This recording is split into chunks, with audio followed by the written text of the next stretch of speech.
guys, LJ here from LJ Films, and I did a video where I showed you guys my HDSLR studio setup, and I had a bunch of stuff onto the tripod, and you know, that will work well on studio situations where I can, you know, have a lot of time switching lenses and stuff.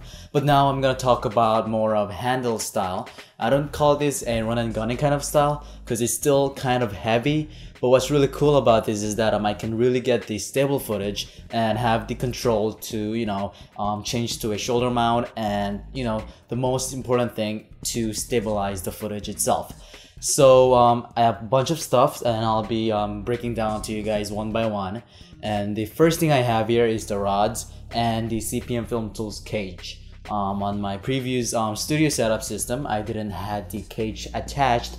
The reason that is because this has a lot of weight on it, and if I have the mat box on or different kind of stuff, it gets really heavy. But you know, I wanted to protect the cage because just in case if I slip over the handles or kind of stuff like that, I'll be still able to protect the lens, the camera, and you know, everything that's attached on here.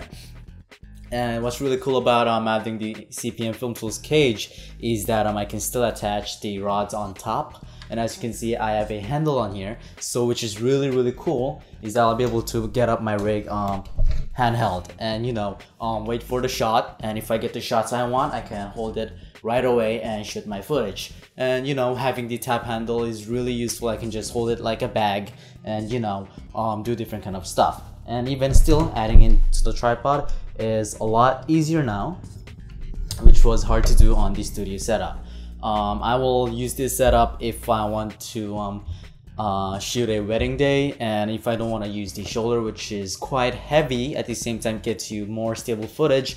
However, you had to run and kind of style, you know, I've been shooting a lot of short films using this because if you're doing a running kind of style, or a if you're shooting soldiers running around, or you know, if you're documenting things and getting the right moment, this will be really useful. And another good thing about adding the CPM Filmtools cage on here is the fact that I can still add accessories on here. So by adding the cube threaded inserts where you could pick up from CPM Filmtools, you'll be able to attach this onto the holes, and that hole will be converted to quarter mount holes. So as you can see here, I can add an arm, and I can attach, you know, a lot of different kind of stuff work that can be run through a quarter mount. I can attach an EVF if I'm gonna pick up real soon, or a monitor, or my Tascam, or anything that runs through a quarter mount. Or I can even split this up into a double hot shoe mount where I can still attach to a hot shoe thing which has a quarter mount on here. So you know, you just have to be creative on adding stuff. So, but I just don't want to make it too heavy, but heavy enough where I can stabilize it and hold it like for hours. So I just added a microphone, and I'm gonna will attach a cable from this right through the camera. I don't want to add a recorder on here because it's more of a run and gun kind of style. But I don't consider this run and gun kind of style because it's quite heavy. Maybe I'll do another video if I want to shoot really light. But this is really cool. I wouldn't be able to do this kind of setup without the use of CPM Filmtools because that's the, you know, basics, and I added a bunch of stuff afterwards. And the handles, the way I've attached my handles is like a Captain Stubbling kind of style from Red Rock.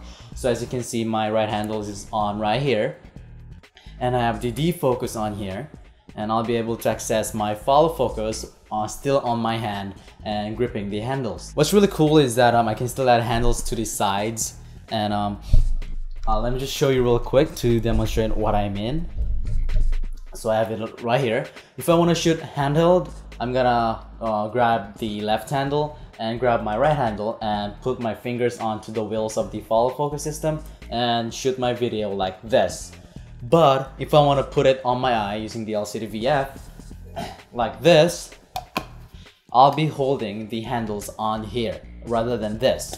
So let me demonstrate real quick. If I'm going to hold the handles on here, I'll be having the perfect position for my eye. But if I'm going to hold it on here and put it on my eye, it's kind of uncomfortable. So I attached extra handles on here to get a third point of contact and shoot really well and get a nice stabilized footage.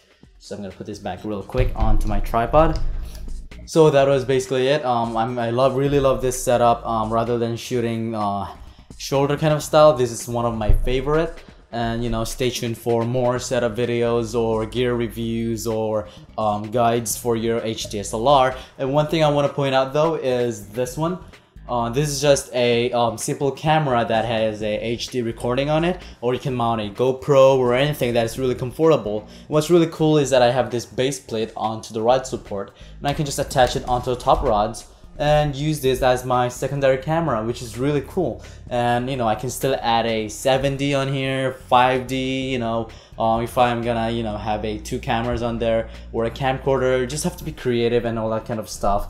So you know, it's another way to think of your item, and still I can still use this as a studio setup, which is also cool.